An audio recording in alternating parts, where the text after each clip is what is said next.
मुंबईमध्ये टँकर असोसिएशनच्या संपाचा दुसरा दिवस. जिल्हाधिकाऱ्यांच्या बैठकीत तोडगा नाहीच. आज मुख्यमंत्र्यांसोबत बैठक होण्याची शक्यता. संपामुळे बांधकाम व्यवसायाला फटका.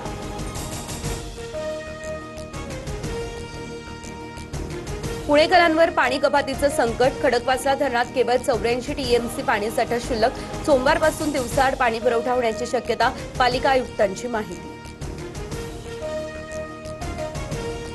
केंद्र सरकारकडून प्रधानमंत्री उज्ज्वला योजनेच्या नियमांमध्ये मोठे बदल.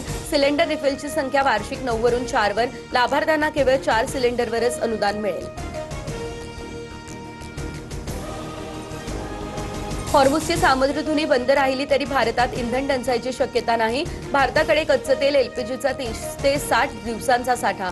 संकटाचा सामना करण्यास भारत पूर्णतः सक्षम. चिंता करू नका.